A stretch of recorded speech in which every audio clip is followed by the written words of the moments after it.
Hi students, हमारा आज का जो चैप्टर है, जो हम नया चैप्टर स्टार्ट कर रहे हैं, इससे पहले हमने थर्ड चैप्टर पढ़ा था एंजाइम वाला। तो आज हम एक नया चैप्टर स्टार्ट कर रहे हैं जिसका नेम है दी सेल। तो चैप्टर को स्टार्ट करने से पहले मैं आपसे कुछ डिस्कस करता हूँ कि स्टूडेंट्स, ये जो बिल्डिंग्स आपको ये नज़र आ रही है, ये बिल्डिंग्स छोटी छोटी ब्रिक्स ईंटों से मिलके बनी है। ठीक है, दुनिया में कोई भी चीज़ है वो छोटे छोटे पार्ट से मिलके बनती है। इसी तरह हमारी जितनी भी बॉडी है, जितने भी लिविंग ऑर्गेनिज्म है, वो प्लांट है, वो एनिमल है, वो फिंजाई है, वो बैक्टीरिया है, वो एल्जी है, कुछ भी है, हो वो लिविंग ऑर्गेनिज्म, वो छोटे छोटे यूनिट से मिलके बनता है जिसको हम बोलते हैं सेल। ठीक है जी, क्या कहते हैं? सेल। अब देखिए, मेरी बॉडी है ना, दिखने में आपको जो है वो बिल्कुल एक स्ट्रक्चर्स, ऑर्गेनाइज्ड स्ट्रक्चर नज़र आ रहा है, लेकिन ये जो ऑर्गेनाइज्ड स्ट्रक्चर्स है, इसमें छोटे छोटे पार्ट्स हैं, छोटे छोटे सेल हैं जो हमें आम आंख से नज़र भी नहीं आते। उन सेल्स को देखने के लिए आपको कंपाउंड माइक्रोस्कोप यूज़ करनी पड़ती है और उनकी फर्दर स्टडी के लिए आपको इलेक्ट्रॉन माइक्रोस्कोप यूज़ करनी पड़ती है। तो एक चीज़ फिर हम तमाम स्टूडेंट को ये पता चल गया कि हमारी बॉडी के अंदर जो छोटे छोटे यूनिट्स हैं उनको हम बोलते हैं सेल। तो जो आपका चैप्टर 4 जो स्टार्ट हो रहा है, उसमें जो ऊपर वाली 2 लाइनें हैं, तो वहाँ पे एक शॉर्ट क्वेश्चन आप लिख लें, डिफाइन सेल।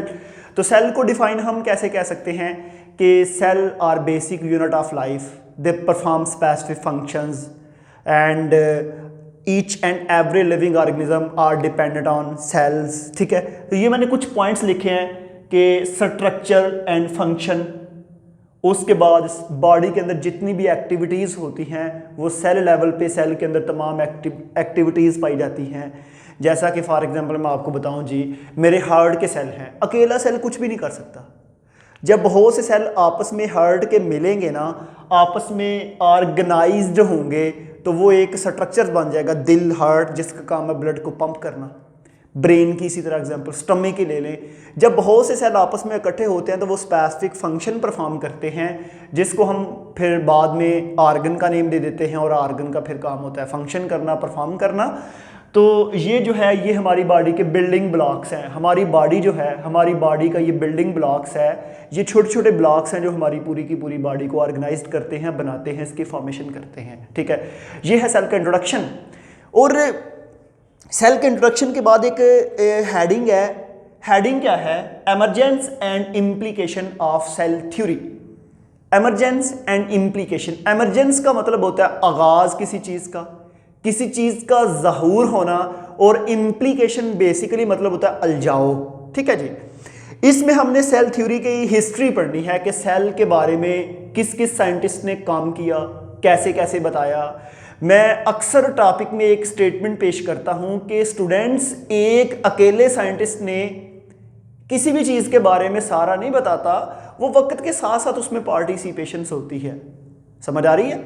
मतलब कि सेल है तो एक ही बंदे ने सेल को डिस्कवर, उसके कंपोनेंट, उसके फंक्शन, उसकी डिटेल, उसकी फॉर्मेशंस, अकेला बंदा कुछ भी नहीं करता। वक्त के साथ साथ जो है वो इसमें पार्टिसिपेट होती गई और लोग अपना अपना जो है वो इसमें पार्ट्स डालते गए और जो है वो चलते गए। तो हम स्टार्ट करते हैं emergence and implication of cell theory. जब हम सेल थ्योरी की बात करते हैं तो मैं सेल थ्योरी को हमेशा जब भी स्टूडेंट्स को पढ़ाता हूं, जब भी आपके साथ डिस्कस करता हूं, तो मैं इसको 3 पार्ट में डिवाइड कर लेता हूं। पहला है 7th सेंचुरी, दूसरा है 18th सेंचुरी, और थर्ड है 19th सेंचुरी। ये जो 17th सेंचुरी है ना, इसमें एक साइंटिस्ट है 1665 में, नेम है उसका रॉबर्ट हुक। कहा यह जाता है कि फर्स्ट टाइम सेल को डिस्कवर जिस शख्स ने किया वो रॉबर्ट हुक ने किया था, और किया भी 17th सेंचुरी में था। तो इसके बारे में आप बता देता हूं कि रॉबर्ट हुक ने कैसे ये सेल डिस्कवर किया। देखें जी, इसने लिया एक कार्क। कार्क होता है डेड वुड। एक प्लांट, जब फॉर एग्जांपल आप एक प्लांट को काट दें, काटने के बाद वो प्लांट गिर जाए, गिरने के बाद उसकी कुछ की डिकम्पोजिशन हो गया, उसकी जो लकड़ी रह जाती है पीछे, उस लकड़ी को, डेड वुड को हम कहते हैं कार्क। इसने कार्क को लिया 1665 में और माइक्रोस्कोप के नीचे स्टडी की। बहुत सी बुक्स के अंदर बहुत सी बुक्स जो हैं उनके अंदर ये डाटा इंटरप्रेट है कि इसने वो माइक्रोस्कोप खुद बनाई और वो फर्स्ट माइक्रोस्कोप है 1665 में। लेकिन मैं कुछ रिसर्च पढ़ रहा था, कुछ पेपर्स के अंदर ये था कि 1665 से पहले माइक्रोस्कोप बन चुकी थी। कभी आप इसको गूगल पे चेक करें, एक साइंटिस्ट था ज़राचियस, इस तरह का कुछ उसका नेम था, ज़वार्चियस शायद, उसने 1570 में फर्स्ट माइक्रोस्कोप बनाई और एक जॉर्ज साइंटिस्ट था उसके साथ, उसने इस पे काफ़ी वर्क किया। लेकिन सेल की हिस्ट्री में जो माइक्रोस्कोप का जिक्र आता है वो कहते हैं कि रॉबर्ट हुक ने बनाई थी। इसने क्या किया कि जब कार्क मीन के डेड वुड को माइक्रोस्कोप के नीचे रख के स्टडी किया ना, जितने भी बायोलॉजिस्ट यहाँ पे बैठ के पढ़ रहे हैं बायो, अब तमाम बच्चों ने माइक्रोस्कोप देखी हुई है। जब आप माइक्रोस्कोप को ऊपर से देखते हैं, नीचे आप कोई भी स्लाइड रखते हैं और स्लाइड रखने के बाद आप उसको देखते हैं, ठीक है जी। और उसने जब वो रख के नीचे देखा ना कार्क वुड को देखा, तो कार्क वुड के अंदर छोटे छोटे उसको खाने नजर आए। वो कैसे नजर आए ये मैंने ऊपर बनाए हुए हैं। ये वही डायग्राम है उसी तरह की जो आपके रॉबर्ट हुक ने फर्स्ट टाइम देखे कि इस कार्क डेड वुड जो थी उसके अंदर छोटे छोटे एम्प्टी स्पेसिस हैं और वो स्पेसिस जो हैं वो बाहर से कवर्ड हैं थिक वॉल से, मीन के ऐसे राउंड पार्ट्स हैं, अंदर से खाली हैं और बाहर वो कवर्ड हैं। और उसने कहा कि दैट्स कॉल्ड सेल, इसको कहते हैं सेल। अब क्या हुआ कि उस वक्त उसने अपनी पब्लिकेशंस थी, रिसर्च यहां पे पब्लिश करवाई, उसका नेम रखा Micrographia. Micro mean small size, किसी भी चीज़ का जो स्मॉल साइज होता है, और ग्राफिया मीन किसी की ग्राफिकल जो है लोकेशंस बताना, उसकी डायग्राम को एक्सप्लेन करना, उसकी फिजिक्स को एक्सप्लेन करना। तो ये माइक्रोग्राफिया के नेम से ये पब्लिकेशंस हो गई। तो ये था सेल की डिस्कवरी, ठीक है जी। 1665 साइंटिस्ट का नेम रॉबर्ट हुक, डिस्कवर्ड किया सेल। कहाँ से किया, कैसे किया, माइक्रोस्कोप, रिसर्च, हर चीज़ के बारे में आपको क्लियर होना चाहिए। यहाँ से एक आपको एमसीक्यूज माइक्रोग्राफिया का क्लियर करना है, दूसरा कार्क का, और सेल डिस्कवर्ड रॉबर्ट हुक का। 3 एमसीक्यूज आपके जहन में होने चाहिए कि उसने रिसर्च पब्लिश किसमें की, और वो कार्क और सारा रॉबर्ट हुक, ये सारा। उसके बाद ये नेक्स्ट सेंचुरी है 18th। ये जो 18th सेंचुरी है ना, इसमें कोई भी इतनी सेल के ऊपर रिसर्च नहीं हुई, सेल पे कोई प्रॉपर वर्क नहीं हुआ 18th सेंचुरी में। 18th सेंचुरी में साइंटिस्ट ने वो इतना जो है उसकी रिसर्च को जो 1665 में उसने सेल की थी उसको इग्नोर ही किया। लेकिन क्या हुआ कि जो ही 19th सेंचुरी स्टार्ट होती है, तो 19th सेंचुरी में हमारे पास जो पहला साइंटिस्ट था जिसका नेम था लॉरेंस ओकन। ये जो लॉरेंस ओकन है 1805 में, इसने क्या कहा, लॉरेंस ओकन आखिर एक बायोलॉजिस्ट था और ये जो था ये जर्मन से बिलोंग करता है, ठीक है। इसने क्या कहा कि each and every living organism that exist on our planet also have a cell, कि दुनिया में जितनी भी लिविंग ऑर्गेनिज्म है, दुनिया में जितनी भी लाइफ है, वो छोटे छोटे खानों से मिलके बनती है। उन खानों को हम कहते हैं सेल। समझ आ रही है। उसके बाद इसने इतनी स्टेटमेंट दी, तो उसके बाद एक और साइंटिस्ट है जिसका नेम है जीन बैप्टिस्ट डी लामार्क। इसने 1809 में एक और स्टेटमेंट दी और इसके बारे में यह कहा जाता है कि इसने लॉरेंस ओकन का सिमिलर आइडिया यूज किया। जस्ट उस आइडिया को जरा एक नए एंगल से एक्सप्लेन किया।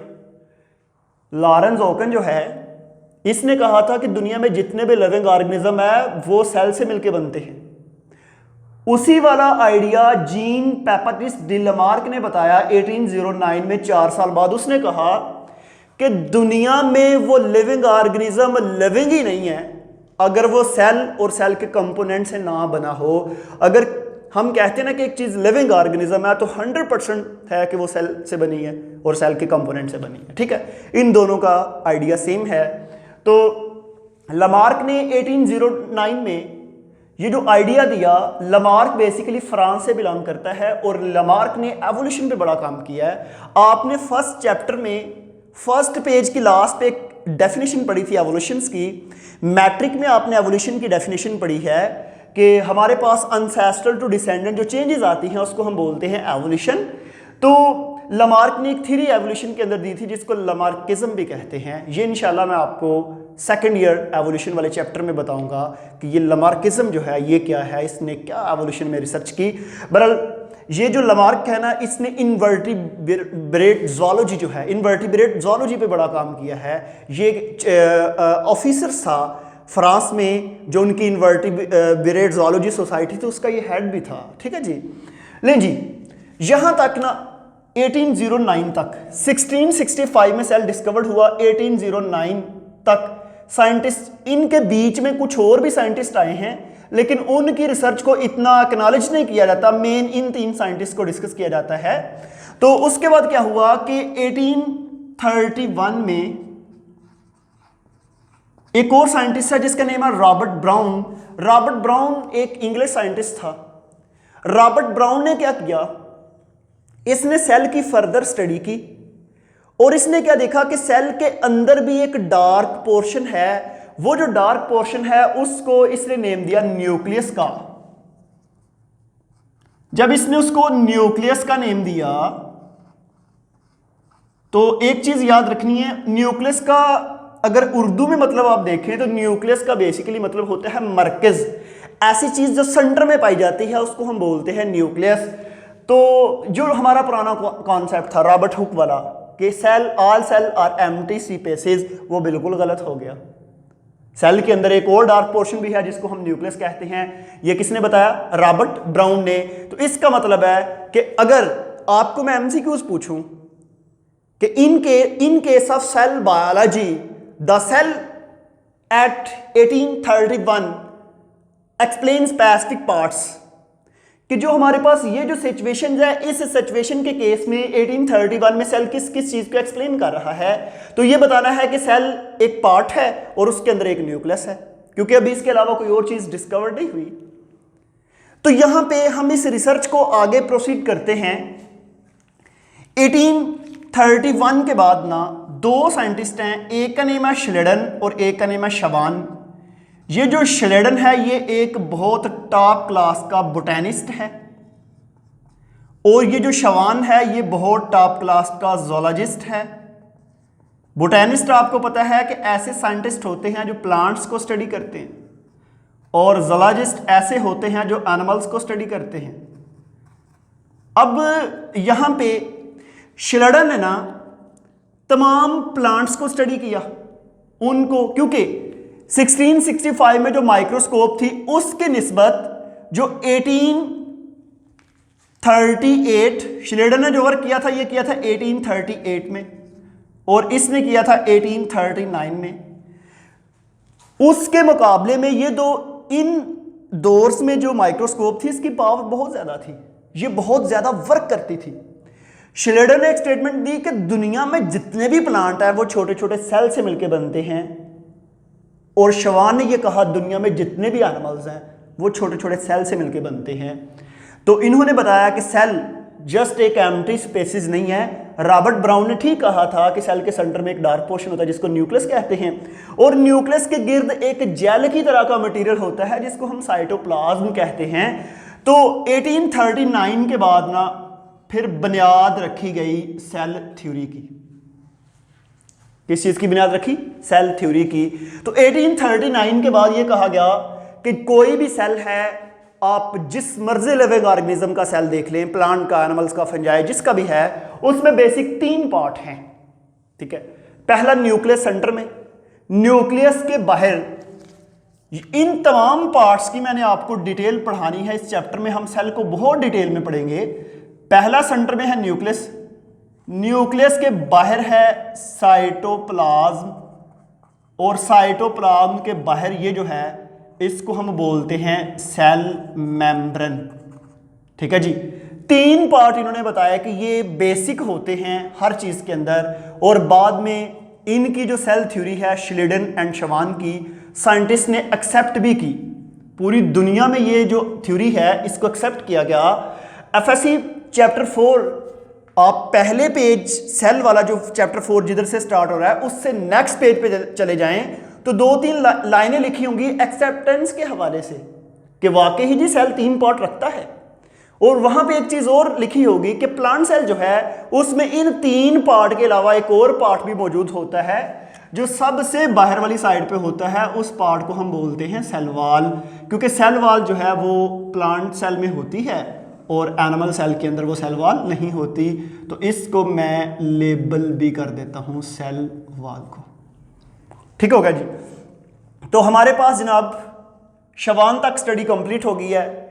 नेक्स्ट हम चलते हैं रुडोल्फ वर्च्यू की तरफ। रुडोल्फ वर्च्यू को फादर ऑफ पैथोलॉजिस्ट भी कहते हैं, जर्मन से बिलोंग करता है। स्टूडेंट, लेजेंड किस्म के जितने भी नेचुरलिस्ट हैं ना, अक्सर आप स्टडी करें, जितने भी लेजेंड नेचुरलिस्ट हैं, नेचुरलिस्ट की बात कर रहा हूं, या वो ज्यादातर इंग्लैंड से बिलोंग करते हैं या वो जर्मन से बिलोंग करते हैं, मोस्टली मेरे नॉलेज के मुताबिक जो मैंने पढ़ा है। ठीक है, हालांकि अमेरिका वगैरह ये आगे पीछे जो है इनमें वर्क तो ज्यादा हो रहा है, लेकिन अगर उन तमाम साइंटिस्ट के आप ओरिजिन देखें वो बिलोंग कहां से करते हैं तो या वो जर्मन से बिलोंग करते हैं या वो इंग्लैंड से बिलोंग करते हैं। इसलिए इन 2 कंट्री में नेचुरल साइंसेज में बहुत ज़्यादा रिसर्च हुई है और बहुत ज़्यादा लोग पैदा किए गए हैं इन एरियाज़ के अंदर।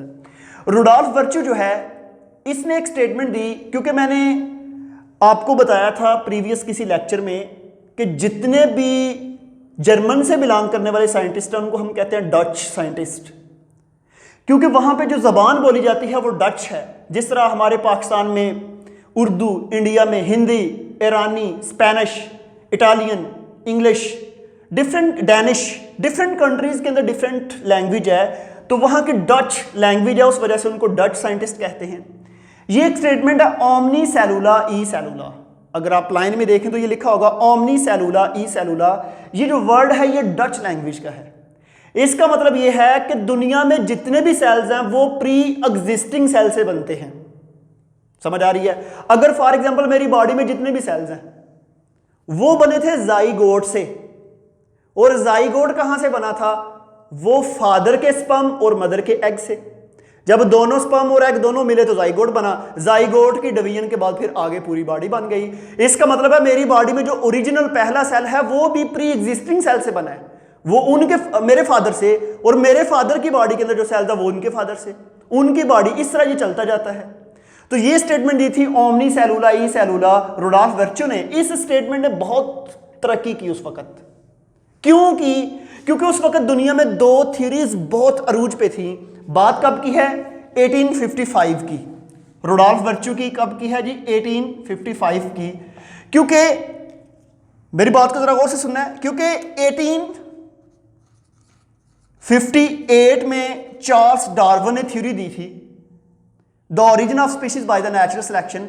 उसने कहा था इंसान बंदर से बना है। ठीक है, उसने एक एवोल्यूशन की थ्योरी दी थी, ये एवोल्यूशन में हम डिस्कस करेंगे। बट ये है कि रुडोल्फ वर्च्यू को जब हम देखते हैं, रुडोल्फ वर्च्यू ने ये जो थ्योरी दी कि दुनिया में जितने भी सेल्स है वो प्री एग्जिस्टिंग सेल से बनते हैं। तो अब मेरी बात सुननी है, जो दुनिया में सबसे पहला सेल बना वो कहां से बना? देखना, मेरा सेल फॉर एग्जांपल फादर से, फादर का फादर से, फादर का, इस तरह चलते जाएं तो जो पहला सेल है वो कहां से बना? अकॉर्डिंग टू मुस्लिम तो हमारा ये माइंड है कि अल्लाह ताला ने हजरत आदम अलैहिस्सलाम को भेजा और वो उनकी माई हवा को पैदा करे उनसे। Being a scientist and biologist, हम तो नहीं इस चीज पे बिलीव करते। हम तो कहते हैं ये लिविंग ऑर्गेनिज्म जो है वो बनी थी बैक्टीरिया से। ठीक है, अब यहां पे 2 थ्योरीज है हमारे पास, एक को बोलते हैं बायोजेनेसिस और एक को बोलते हैं ए बायोजेनेसिस। क्योंकि 2 स्कूल ऑफ थॉट्स हैं साइंटिस्ट की। कुछ जो है वो बायोजेनेसिस पे बिलीव करते हैं, कुछ जो है ए बायोजेनेसिस पे बिलीव करते हैं। जो बायोजेनेसिस पे बिलीव करते हैं वो ये कहते हैं कि दुनिया में लिविंग ऑर्गेनिज्म लिविंग से बनती हैं। नहीं समझ आ रही? कि दुनिया में जानदार जो है वो हमेशा जानदार से बनते हैं। लेकिन जो ए बायोजेनेसिस वाले हैं वो ये कहते हैं कि नहीं, दुनिया में जानदार जो है वो बेजान से भी मिल सकते हैं, बेजान से भी बन सकते हैं। ठीक है, तो जो रुडॉल्फ वर्च्यू की थ्योरी है ओमनी सेलुला ई सेलुला के तमाम सेल प्री एग्जिस्टिंग सेल से बनते हैं, ये किसको प्रूव करती है? ये प्रूव करती है जी बायोजेनेसिस को। बायोजेनेसिस को ये प्रूव नहीं कर रही। तो उसके बाद एक ग्रेट माइक्रोबायोलॉजिस्ट लाइस पास्चर, स्टूडेंट 1862 में, ये जो लाइस पास्चर है ये फ्रांस से बिलोंग करता है, ठीक है। लाइस पास्चर ग्रेट माइक्रोबायोलॉजिस्ट है। इसने माइक्रो ऑर्गेनिज्म की मौजूदगी में कुछ एक्सपेरिमेंट किए और करने के बाद रुडॉल्फ विर्च्यू, इसने जो बायोजेनेसिस थ्योरी को प्रूव किया था लाइस पास्चर ने भी प्रूव किया। लाइस पास्चर के सीरीज ऑफ एक्सपेरिमेंट हैं। शायद आपने 8 क्लास में वो एक्सपेरिमेंट पढ़े हैं कि नहीं, बरल जब हमने 8 क्लास में वो साइंस पढ़ी, जनरल साइंस जिसको हम कहते हैं, तो वहाँ पे हमने लाइस पास्चर के वो तमाम एक्सपेरिमेंट पढ़े थे जिनके ज़रिए इसने बायोजेनेसिस थ्योरी को क्लियर किया। वहाँ पे 3 साइंटिस्ट का नेम भी लिखा हुआ था। एक गैलीलियो था, 2 साइंटिस्ट और थे और वो दोनों इंग्लैंड बर्मिंघम सिटी से बिलोंग करते थे। बाकायदा उसमें स्टेटमेंट लिखी हुई थी कि हमारे पास जो है लाइस पास्चर ने एक्सपेरिमेंट किए और कौन सी थ्योरी को पास किया? बायोजेनेसिस को, ठीक है। इसने क्या किया कि इस तरह ना एक बीकर वगैरह लेके उसके अंदर कुछ सोल्यूशन लगाया, सोल्यूशन मीन के कोई ग्लूकोज वगैरह पानी में मिक्स करके इसमें रखा, ऊपर पाइप लगाया, पाइप लगाने के बाद इधर से ओपन करके रखा, माइक्रो ऑर्गेनिज्म आए, इधर ग्रो करके कुछ आगे आगे, मीन के डिफरेंट एक्सपेरिमेंट किए। बहरहाल इसकी जितनी भी रिसर्च है उस रिसर्च ने जो है वो प्रूव किया बायोजेनेसिस को। बायोजेनेसिस के बाद लाइस पास्चर के बाद आगे जो अगला साइंटिस्ट आता है वो है जी अगस्त वीजमैन। अगस्त वीजमैन ने 1885 में एक स्टेटमेंट दी। इसने कहा कि दुनिया में जितने भी सेल्स हैं, वर्सटाइल का वर्ड यूज किया होगा, वर्सटाइल का मतलब होता है वैरायटी। दुनिया में जितने भी सेल्स हैं ना वो सारे के सारे एक सेल से मिलकर एक सेल से बने हैं। समझ आ रही है? एवोल्यूशन को प्रूव कर रहा है ये। दुनिया में फॉर एग्जांपल मेरी बॉडी के सेल हैं, मेरी बॉडी के देख लें, eye cell, brain, skin cell, stomach cell, heart cell, digestive system के सेल, रेस्पिरेटरी सिस्टम के सेल, लंग्स के सेल, ये जितने भी सेल्स हैं ये कहां से बनते हैं? जाइगोट से। जाइगोट क्या होता है? जाइगोट वो सेल है जो स्पर्म और एग के मिलने से बना था मां के पेट के अंदर। ये तमाम जो सेल्स हैं ये उस सेल से बने हैं, उस जाइगोट से बने हैं, ठीक है। तो आगे देखें वर्सटाइल कितने हैं, वैरायटी कितनी आ गई है तो ये सारे के सारे जाइगोट से बने, लेकिन जाइगोट के बाद कुछ स्किन, ब्रेन, हार्ट, स्टमक में कन्वर्ट हो गए। मैं एक इंडिविजुअल लेवल पे बात कर रहा हूं। अगर आप इसको पूरे प्लेनेट पे, पूरे बायोस्फीयर के लिहाज से देखें, दुनिया में आज की साइंस ये प्रूव कर चुकी है कि दुनिया में जितने भी प्लांट हैं, एनिमल्स है, फंजाई, जितनी भी लिविंग ऑर्गेनिज्म है, ये सारी की सारी बैक्टीरिया से बनी है। क्योंकि बैक्टीरिया की कंपोजिशन और इनकी सेल वॉल की कंपोजिशन या सेल मेम्ब्रेन की कंपोजिशन या साइटोप्लाज्म, डीएनए, आरएनए की कंपोजिशन तमाम की सेम है। तो ये जो कॉन्सेप्ट था ये अगस्त वीजमैन ने दिया था कि जितनी भी वर्सटाइल लाइफ है इस तमाम का ओरिजिन एक ही जगह पे है, ठीक है जी। तो स्टूडेंट ये हमारे पास थी हिस्ट्री, एमरजेंस, सेल का ज़हूर कैसे हुआ, फिर उसमें प्रॉब्लम्स क्या थी, इम्प्लीकेशंस, जिस तरह इम्प्लीकेशन में बायोजेनेसिस एंड एबायोजेनेसिस आ गया। और इसके बाद ना हमने रुडॉल्फ विर्च्यू ने जब ओमनी सेलुला ई सेलुला की रिसर्च की ना, तो उस वक्त हमारे पास ना एक मॉडर्न और ओरिजिनल सेल थ्योरी के नेम से हमने कुछ सेल थ्योरी इंट्रोड्यूस करवाई। और इंट्रोड्यूस करवाने के बाद फिर आज हमारे पास salient feature of cell theory जो है, सेलेंट का मतलब होता है नुमाया, फीचर का मतलब होता है खसूसियात। जो खसूसियात हैं वो क्या हैं? 3 पॉइंट्स है आपकी बुक में। पहला है ऑल सेल और all living organism are composed of cell. दुनिया में जितनी भी लिविंग ऑर्गेनिज्म है वो सेल से बनी होती है। ये आपने शॉर्ट क्वेश्चन याद करना है कि salient feature of cell theory में कौन कौन से हैं। अगला है दुनिया में जितने भी सेल हैं वो प्री एग्जिस्टिंग सेल से मिलकर बनते हैं। और लास्ट पे है सेल किसी भी बॉडी की बेसिक स्ट्रक्चर फंक्शनल यूनिट है, क्योंकि सेल होगा तो बॉडी में फंक्शन होंगे, जब फंक्शन होंगे तो बॉडी पूरा सेल परफॉर्म करेगी। जैसा कि अगर मैं आपको बताऊं, मेरी बॉडी में अगर ब्रेन सेल है अकेला कोई काम नहीं करता। Brain cell, heart cell, skin cell, tongue cells, digestive cell, respiratory system cell, bone cells, muscular cells, जब ये सेल आपस में सारे मिलते हैं तो एक ऑर्गेनाइज्ड बॉडी बनती है और एक ऑर्गेनाइज्ड बॉडी फिर काम करती है। जैसा कि सोचें, मैं ये चाह रहा हूं कि ये मेरा बाजू मेरी तरफ मूव करे, ठीक है।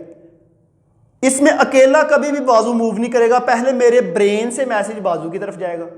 मेरे ब्रेन से जब बाजू की तरफ मैसेज आएगा तो ये जो मसल्स हैं ये बोन के ऊपर प्रेशर लगाएंगे तो ये बाजू ऐसे मूव करेगा। देखें मस्कुलर सेल भी पार्टिसिपेट किया, बोन सेल ने किया, ब्रेन सेल ने किया, डिफरेंट सेल आपस में मिलकर फिर परफॉर्म करते हैं फंक्शंस। और हम अपना जो टॉपिक है इमरजेंस वगैरह यहाँ पे कंप्लीट करते हैं। यहाँ पे मैं आपको एक चीज़ बता दूँ कि एक नीचे येलो बॉक्स है और नेक्स्ट पेज पे जो आपका एक छोटा सा टॉपिक है जिसमें cell basic unit in plant and animals जो है हमारा इससे नेक्स्ट लेक्चर होगा। तो आज हम जो है अपने लेक्चर को यहाँ पे वाइंड अप करते हैं। तो स्टूडेंट आज के लिए थैंक यू।